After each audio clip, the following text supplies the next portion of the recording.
And welcome to the Nothing Show. It's been a big day for cryptocurrency, so we're going to give Doge a look at today. We're going to give the dog its day and talk about Dogecoin. I think it's time.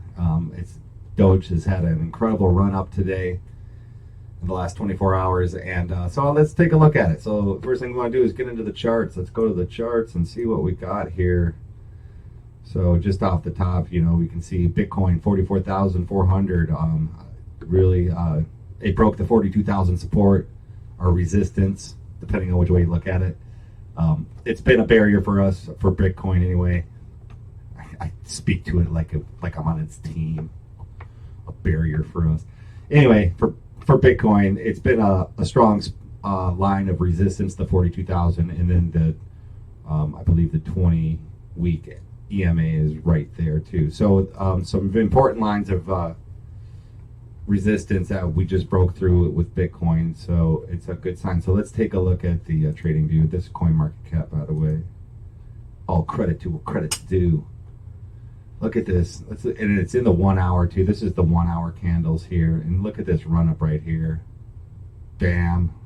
Bounce between support and consolidation. And then bam, bam. Go back to the 1 day. Look at just this beautiful green candle. We love to see this, and you can see that at the close of it, it just started right off again, and we're still going up. So good to see Doge as early as let me go back to let's go back to here. As early as this morning, I had started looking at my Doge, thinking about locking in some losses. It's just been locked at 20 cents for so long, and it's just this black hole in my portfolio. Although I do love Doge, and we'll talk about that a little bit here, but it was my first coin. It was the first thing I bought, and I bought it on the way up. I think my cost average is right around 41 cents. And so we've just been bumping along right at 20 cents. It had the hardest time breaking that line of resistance for Dogecoin, but it finally has. It's broken out and it's pumping. Now, it's easy to get excited about that, but in my mind, this pump was overdue. I remember a time when, say, Bitcoin was trading at 40,000 and Dogecoin was 40 cents, and when Bitcoin went to 50,000, Dogecoin went to 50 cents. But now we've lost that balance where Bitcoin's at 44,000, but Dogecoin just spiked to 25 cents. I feel like it should be at least 40 cents, right? I mean, if the math holds how it was trading before, it was kind of really keeping in line with Bitcoin, and it's gotten away from that. I'm sure it's such a emotional dependent coin that there's no real use case for it. So it's a meme coin. It's not a scam. I wouldn't say it's a scam, but it's definitely just a meme coin where the value is really tied to how people feel about it. But the people that have it really do feel passionate about it. If you need to see that, go to Final Stand and watch Matt's show. He'll get you pumped up for some Dogecoin to the moon. So one sec.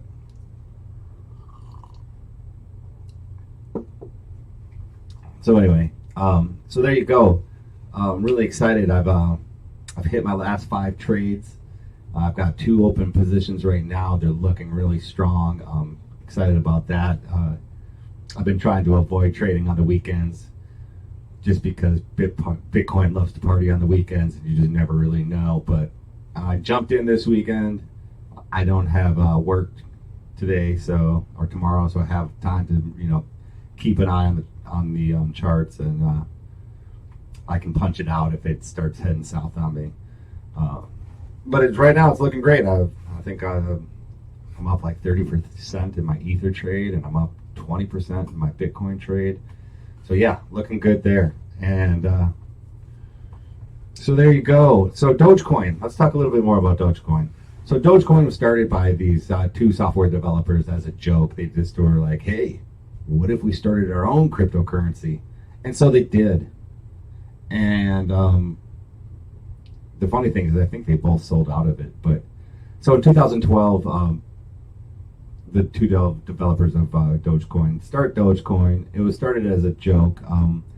The Shiba Inu was a popular meme at the time, so they made that the mascot for their new meme cryptocurrency, and never thought it would ever do anything.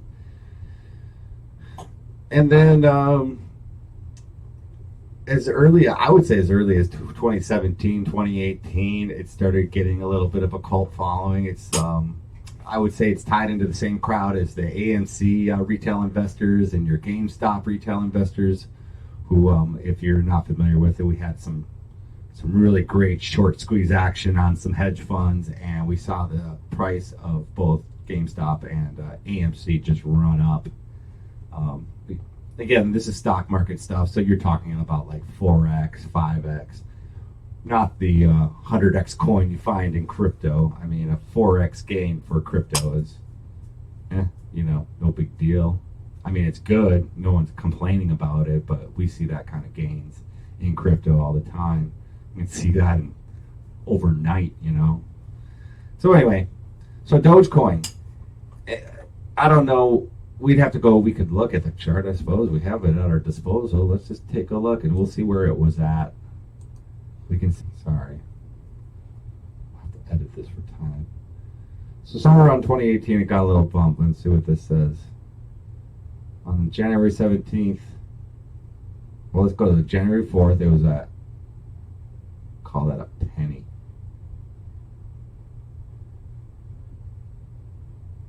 And then it dipped to 0.003. And so you're just riding along for, I guess, one, I think it came out in 2012. So actually, I mean, for 6 years, it did absolutely nothing. And then you got a little bump in 2018. And then bam, right at the beginning of 2020. Sorry, here's your first real spike. Go from like 3 cents, 5 cents. And then just like this is what I'm talking about right here. Just like a rocket ship.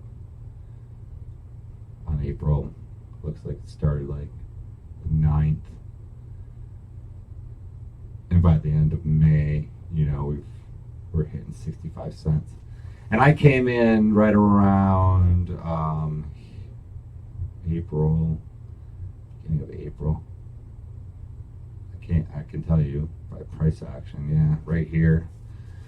About April 23rd, it was about, my initial buy was about 30 cents, and I kept buying, and I even bought in at, I think, at 50 cents. At least I didn't buy the very top. And so my cost averages is around 41 cents, and I was just been kicking myself, thinking I was going to be stuck with this 20-cent position, expecting the worst, to really just to have it dump. But you can see, even look at that. In the time that I've started this episode, it's gained another 3 cents. This thing is just blowing up. We're going to the moon. Dogecoin. I'm so excited for you, buddy. Look at you, big gainer. Look, you could just watch the candle grow. We could just sit here all day and watch this candle go, huh? 28 cents. We get to 40 cents. I'm selling some Dogecoin today. But all seriousness, like I was saying, it was the first coin. I have a lot of love and admiration for it, for bringing me into crypto, for changing my life in the way that it has. And again, I'm not saying it's going to $1. If Bitcoin goes to 100,000, yeah, we might see $1. But if it goes to, I can see it going to 40 cents. I don't think 40 cents should be totally out of the expectations. And then at least I'd be breaking even. And then we could take that money and flip it into maybe a better coin. So here's the thing with Dogecoin is, if you ask Matt, if you ask Elon, they want to make it into Elon wants to take it to Mars to be the cryptocurrency of Mars, and Matt Wallace sees it as the future cryptocurrency of Earth, and I believe, so does Elon. I don't think Elon actually believes that. I think it's just him trolling us. so he can raise more money to make more spaceships. But here's the problem with it being an actual currency, as is the problem with almost all crypto, is that the price volatility. Like you said, I mean, within a few minutes of looking at the chart, the price went up like 2%. So how do you purchase anything? Like when you walk in the store, you know, your Dogecoin's worth $1. When you pick something off the shelf, it's worth $1.50. By the time you make it to the checkout counter, it's 75 cents. So there's no, you know, you need price stability for it to be an actual usable currency, as do all cryptos, you know, that aim to be that. And like we've talked about before, most cryptocurrencies are not actually aiming to be currencies that you use to settle debts. They're projects, they're companies, they're doing other things, they're solving other problems outside of settling a debt. When you look at your stable coins, though, those are the ones that I think would make the best use case for being a payment for day-to-day transactions, because they're stable. The price is always $1, $1, and that's what you need. That's why our dollar works so well, because the price is relatively stable, and you know your purchase power doesn't change from the time you walked in the store to the time you left it, the way it would with Doge or Bitcoin. And again, that's why Bitcoin's not a great option for doing day-to-day purchases too. By the way, the transaction speed. So we get into some of the technicals, okay? So like Bitcoin, the transaction speed, we can look it up. It's terrible. I mean, you wouldn't want to use Bitcoin. It'd take you half an hour to, what do we want, CoinDesk, to do a transaction. And so Dogecoin, on the other hand, has a great transaction speed. Let me bring my view here. Let's bring up my desktop. Why is this so hard for me? Desktop. Dogecoin. Can we get some analytics here? So average transaction fee is only 50 cents, 49 cents on Doge. That's pretty good for a cryptocurrency. I mean, for anything, if you thought about it, like, you know, if it only costs you 50 cents to run your credit card, opposed to, you know, as a retailer, opposed to a, you know, 4% you pay on Visa. So in that sense, yeah, it's got very low transaction fees, and the speed of the transaction is very fast. That's the actual upside to Doge, is it does have some use case in that sense that transaction fees are low and they're fast. So let's just take a look then at Bitcoin. Since Bitcoin has been a popular, where'd it go?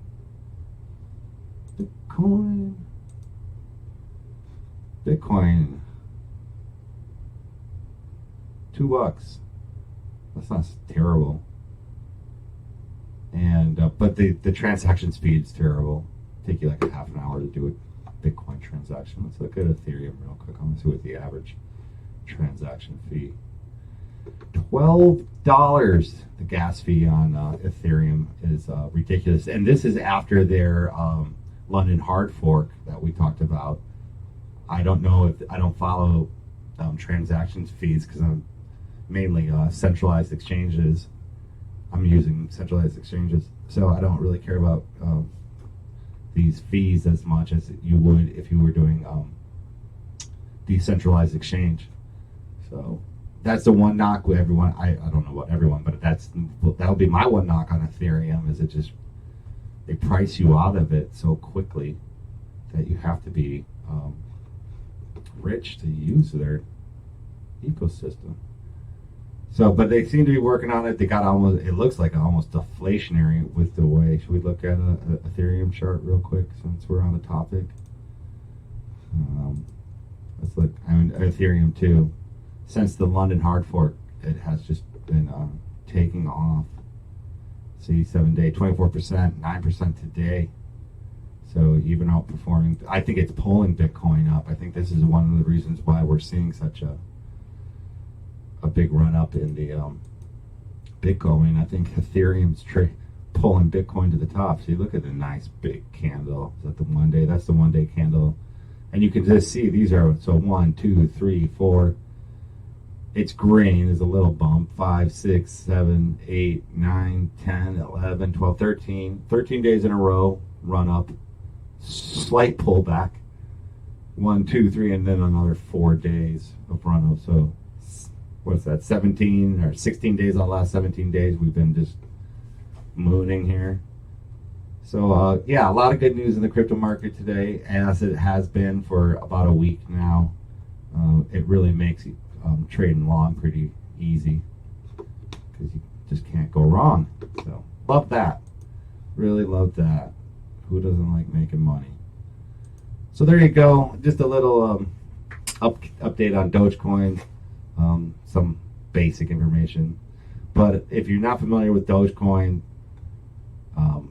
I would say the value really is in the community that owns it and really nothing else. I don't ever see it actually being a usable cryptocurrency for settling transactions. At this moment, you can't run smart contracts on Doge network, which is actually, I believe, Litecoin network. Dogecoin is a fork of Litecoin. Litecoin's a fork of Bitcoin. And you can't really build on the Bitcoin network the way you can with other cryptos. Like Ethereum, obviously, is the number one. One day you might be able to run some smart contracts on Cardano, but no one does. And other cryptos, Polygon, Solana, all great crypto projects. XRP, as soon as they get done with the SEC. Again, I mean, you got to distinguish between like projects you like or projects you love, which I have my favorite projects. And then there's the projects that you like to own because you believe their price action is going to go in the direction you want it to go in. And that's what XRP is to me. And because it's got a great foundation, because again, it's fast transactions. They can do 50,000 transactions in 1 second on XRP. So super fast transactions. It doesn't cost a whole lot either. They were in some hot water with the SEC. We hope they get that worked out so they can get back to business and we can get back to buying their coins. But I did manage. You have to kind of. You can't go through your American centralized exchanges to buy XRP. You have to kind of go around it with either a foreign centralized exchange or buy decentralized XRP. But you can get it. I did. I traded it and I hit it right at the right time. It had just like Doge had their bump today. They had one last week and I was right on top of it and ran a 30% profit, 12 hours, and jumped out and took my money and ran. So yeah, I like coins like that. I like XRP because I know it's has such an upside, so much potential that it's a winner. But I'm not in the XRP army. I don't know a lot about their ecosystem. I find it very culty, so it's just not really my thing. But I would certainly use it as a tool for making gains. So there you go. I think that's all I got to say about that. I'm going to do some editing, try and clean this up so it's not so laggy and having to listen to me try and figure out how to work my computer. But you see in the background here, I did a little oil painting today. I was trying to do a little Bob Ross. I'll try and edit up. I recorded it. I'll try and edit it up so it's, you can get the point. I started off watching Bob Ross, but it quickly digressed. This is supposed to be a cabin in the woods, and what I got is like a muddy thing in a few trees. But, oh well, it was fun. I went with it. It's my second painting. I have absolutely no artistic ability or talent, clearly, but it was fun. Did it. Still beats an NFT, if you ask me. So, till next time, peace. And welcome to the Nothing Show. Boy, do I have a treat for you guys today. We're going to do a little painting with Bob Ross today. So I'm getting all set up here. I got my canvas ready. We need to coat it with the white gesso. The Bob Ross white gesso. And then I got my brushes down here all set up, ready to go. And then my paints are over here. I'm going to set up my palette in just a minute. I have almost all the colors. So it's a wet on wet technique. And let's get into it. Let's see what Bob has. This canvas with a thin, even coat of magic white, so it is some titanium white. I'm just going to pull the brush right through the color. Just pull it right through the color. Go down here and get a little permanent red. Put it right in there too. That'll make a little sunlight here. Just put one direction. And let's go up here. Maybe there's a big old cloud that lives right there. It's your cloud, so you just put him wherever you want him. Little tiny circles here. Actions. Just want to blend them a little bit. And I'm going to lift it up, sort of fluff that cloud up. We'll fluff this one up. And very lightly. You need the dark in order to show light.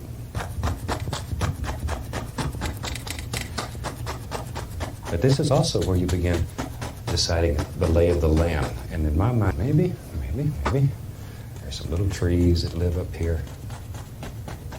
So we'll just drop in some basic shapes. Still not looking for a lot of detail. Just very, very basic shapes. Very basic.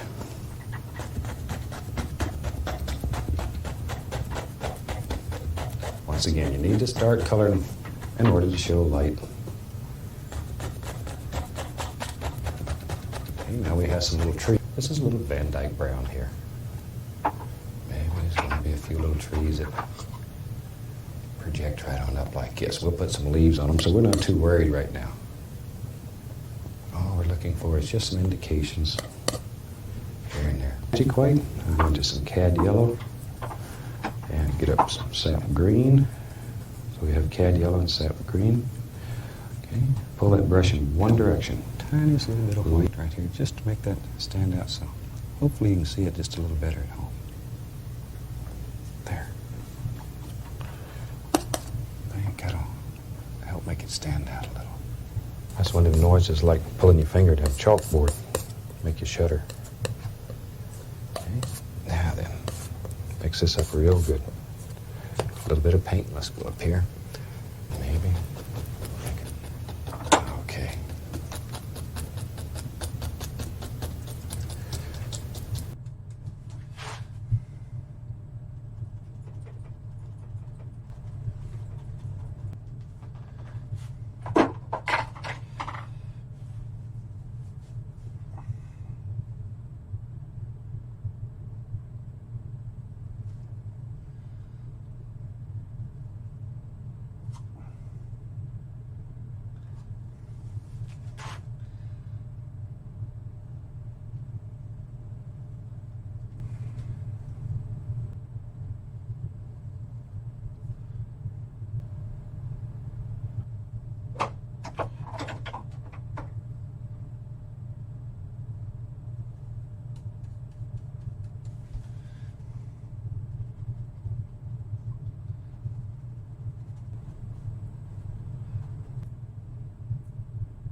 Ta-da!